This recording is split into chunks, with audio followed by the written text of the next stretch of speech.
we came and said, scanning and identifying static vulnerabilities is just the beginning.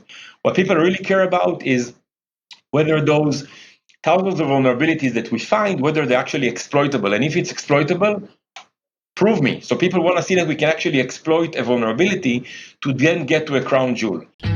Welcome to 20-Minute Leaders. Just sit back, relax, and learn from the leaders of today. It's a journey. Each one is different, unique, inspiring. Let's get started. This episode is powered by AWZ Ventures, a community-driven VC fund in Silicon Valley, in partnership with Amitai, and sponsored by Homeward Ventures, Hippo Insurance, Upwest, Hillel at Stanford, Leap, and Birthright Excel. Welcome to another episode of 20-Minute Leaders. Today we're going to be talking to the CEO of one of the most hyper-growing startups in cybersecurity called Pentera in pen testing. But we're going to be discussing his journey from being an executive salesman to the CEO of a cybersecurity startup. Meet Amitai Ratzon, the CEO of Pentera. Amitai is an experienced CEO specializing in growing early-stage tech ventures from no revenue or early revenue to tens of millions in ARR across regions and verticals. As Pentera CEO, he's led exponential growth since January of 2018 to becoming the de-facto market leader in automated security validation through 3 funding rounds from AWZ Ventures, the Blackstone Group, and Insight Partners, the most prominent cybersecurity investor of our time. Amitai Ratzon, welcome to 20-Minute Leaders, the CEO of Pentera. How are you? Thank you, Michael. It's a pleasure being here. Indeed, CEO of Pentera, we've just changed the name from Cysys, so some people would probably know us still as Cysys, but we like the new name better, although we have lots of sentiments to the old one. Pentera, obviously, we're going to talk about how it's relevant to exactly what you're doing, and I love it. Amitai, not the traditional path of a CEO of a cybersecurity company, captain of an infantry unit, IDC, Tel Aviv University, MBA, executive MBA at Kellogg, then going on a sales route and climbing the ladder there to leading sales at some great companies, and then being an entrepreneur and creating a cybersecurity company. How does that happen? Yes, so this is a great question, and indeed it's not like the typical route. I'm not like one of those guys, like 24, 25-year-old, out of 8,200, right? I was in different 8-something unit, but not in a different part of the IDF. So yeah, not a typical route. Actually, if I try to kind of to understand how it all happened, to me, the whole journey kind of starts in New York City. I was just after my army service, an officer traveling, touring the world like all of us here in Israel, trying to have fun right after the army. Found myself in New York City, talking to a friend that kind of convinced me to take a sales job at a company called the Jewish Yellow Pages, believe it or not. That was in Queens Boulevard, New York. I'm like, the year is 1999. And what do I know about sales and about New York, right? I'm just like a tourist that just got like some temporary visa to do that. So I find myself with no preparation, running in the streets of New York, trying to convince physicians, chiropractors, pediatricians, dentists to buy Yellow Pages advertisements in a well-known directory called the Jewish Yellow Pages, right? That was pre-internet, 1999. So to survive in New York and to be able to go to the New York Knicks games and to do like a coast-to-coast trip and to go to the best parties in town and to have fun, I had to survive and I had to make some good money and find and do something that I'm happy with. So I kind of learned how to survive in that job as a sales guy. So I was, topping sales in this company, selling 2-3 Yellow Pages advertisements a day. I did it for half a year. And then I said, okay, it's enough. Now I can go to Israel and study law and business as I planned. Then I was promoted to be a head of an office. So I was 23-year-old. I was running an office with like 20-something employees. I had 2 cars, living the life. And that's kind of where I realized that sales should be part of what I do when I grow up. That's kind of how my career started. Very non-traditional. I came back to Israel, went to IDC, studied law and business as I always planned. I was admitted to one of the best firms in the country, Gornitsky and Company. I was sure I'm going to be a lawyer in like a great office, or at least start my career as a lawyer.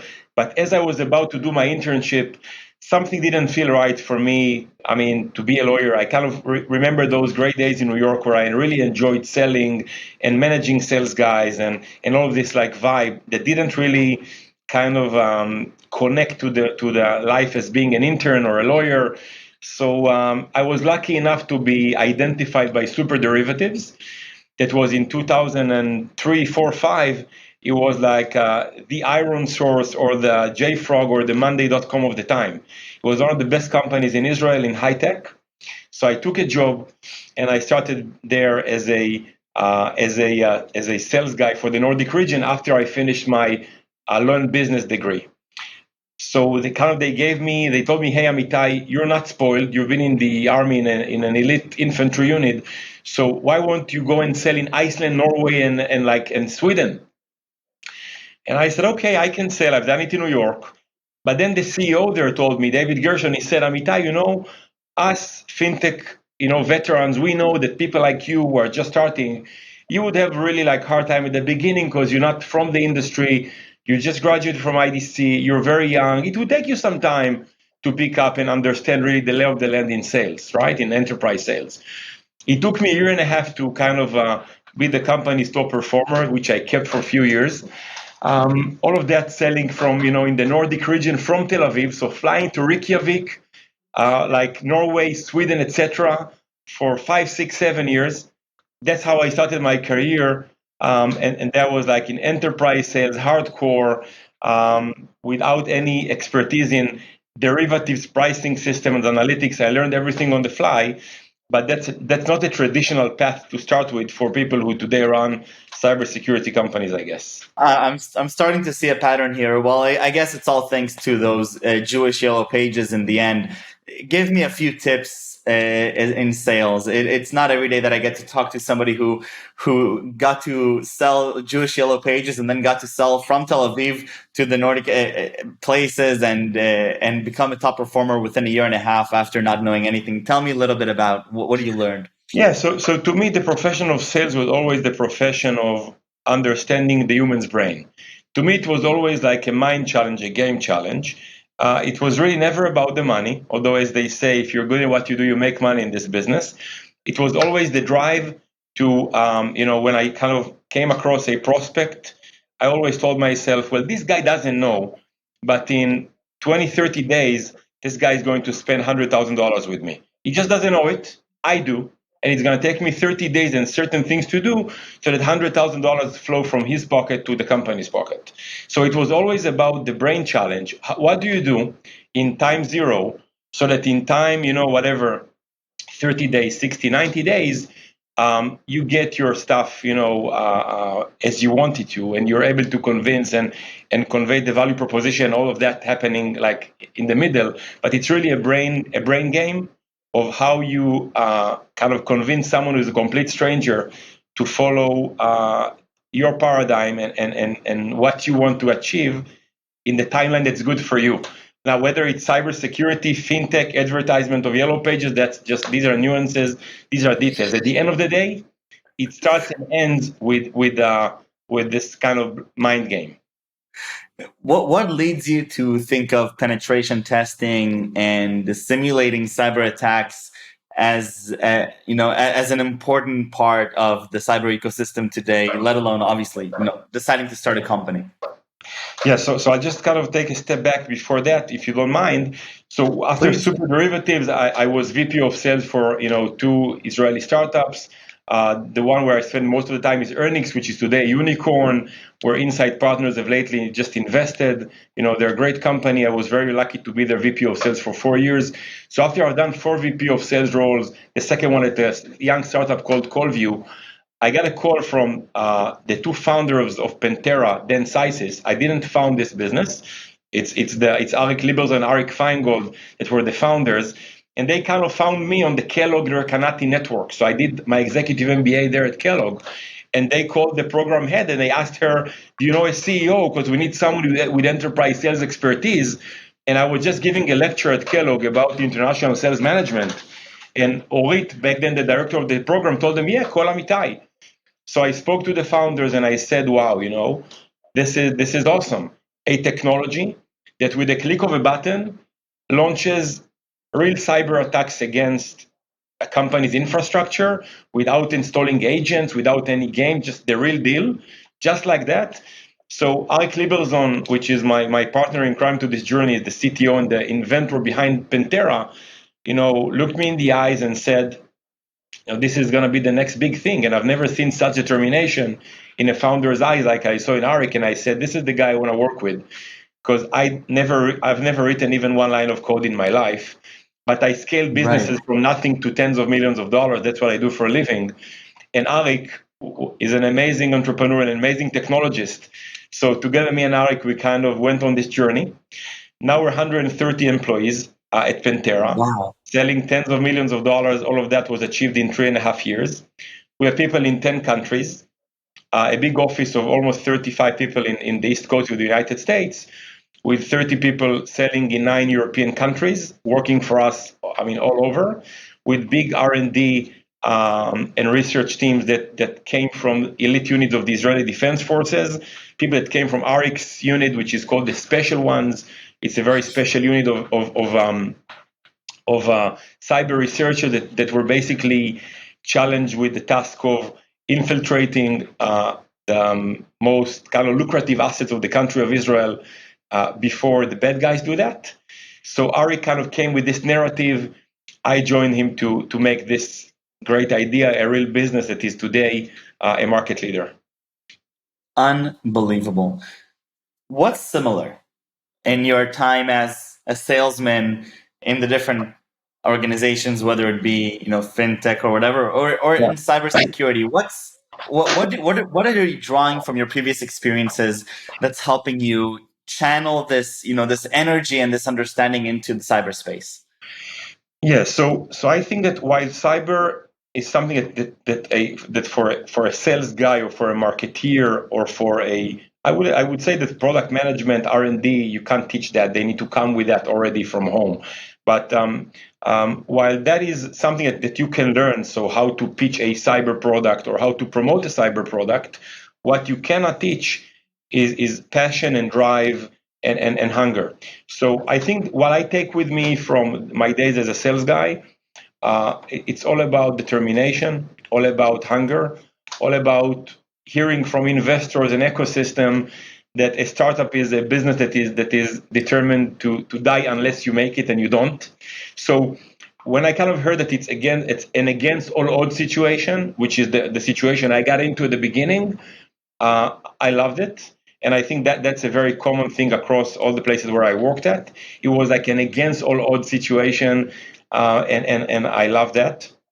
I would say that just like super derivatives and Earnix, we have a product here that adds tons of value that you don't need to hard sell. So people understand today in the ransomware age, people don't need to be hard sold to understand that one needs to attack themselves like the bad guys to really understand how the bad guys think and operate. Right. So the fact we sell on real value and the company didn't invent a product and then look for buyers to satisfy the founder's kind of idea, which is detached from reality. In this case, it's a different situation where credit to the founders that thought about a solution that the market was already hungry for. So when I joined, it was quite easier because the product already answered a real need. We didn't need to invent a need and then ask people to believe that the need exists. Wow.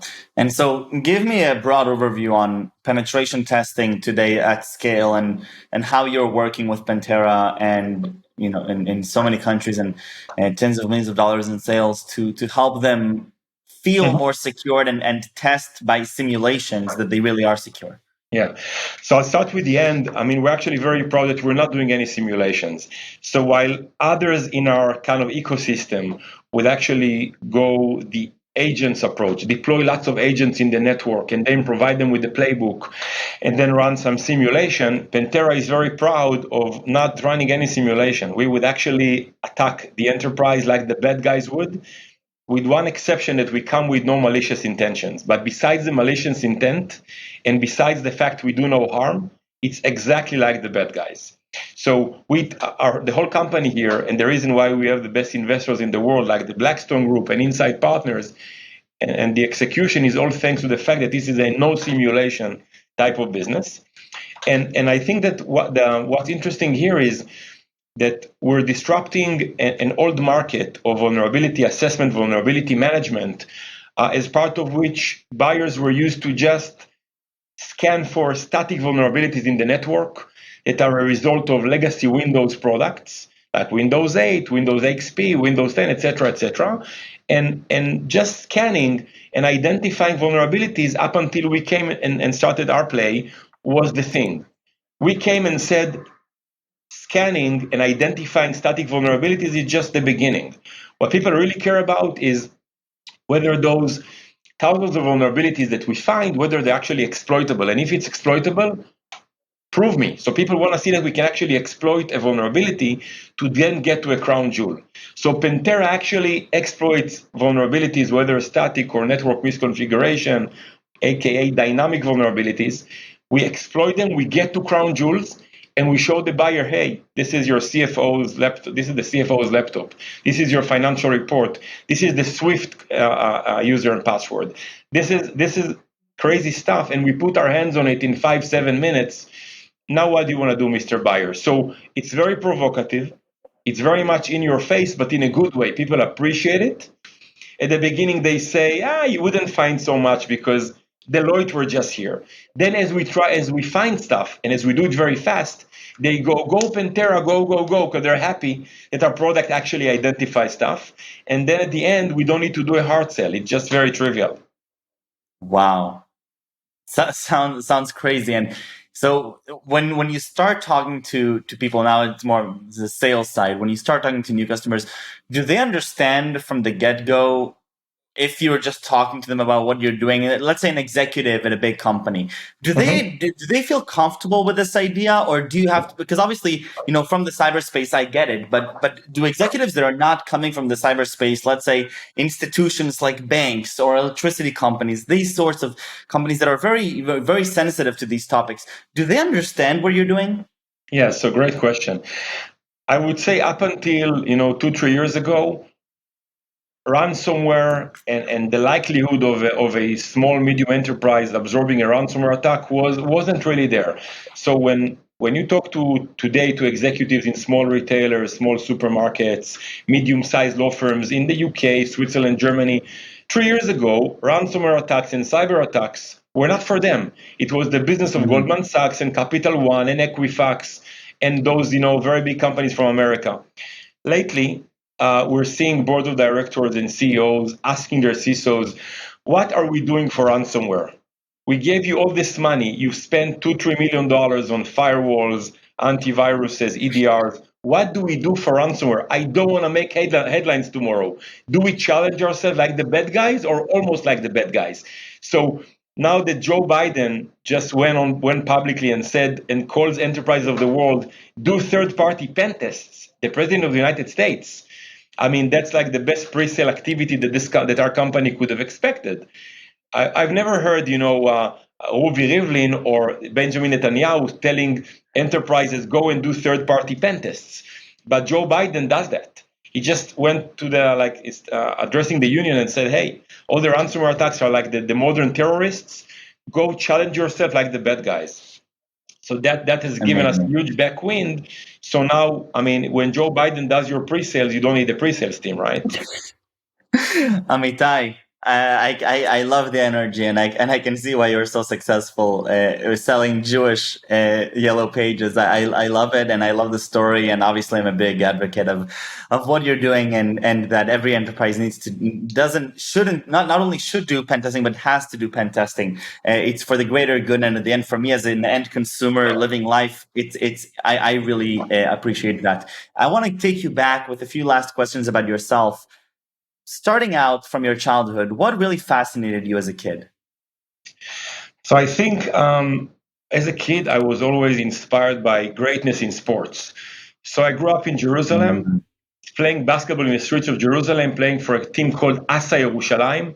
So I took it very seriously. I never made it to the pros because probably I wasn't that amazing. I was quite good, but my inspirations were like people like in Jerusalem, like football players like Eli Ohana, Uri Malmilian back in the 80s, and then taking me to my teenage years. So Michael Jordan, was my idol, and there's one sentence that Michael Jordan once said that I always take with me.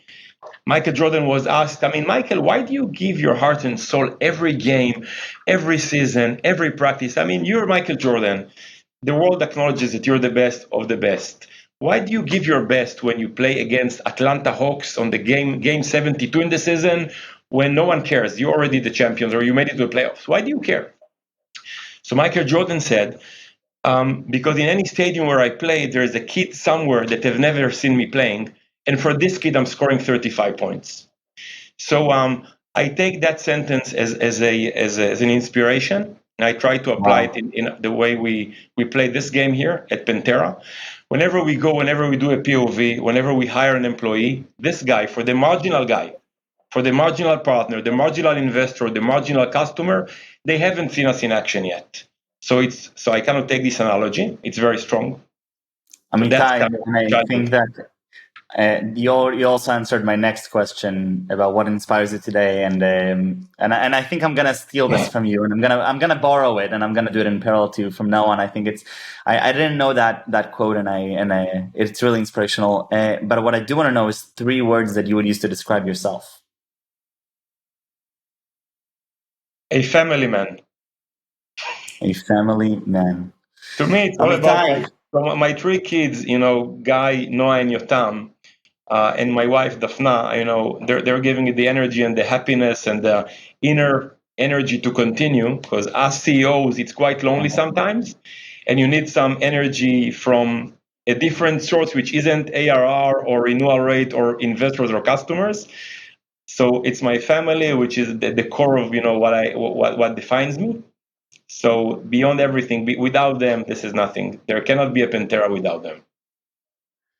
Amitai, toda rabba. Thank you very, very much. Stay safe, stay healthy. Best of luck with Pentera. Thank you for helping enterprises stay safe. At the end, they're keeping us safe. And so thank you very, very much. Take care. Thank you, Michael. All the best.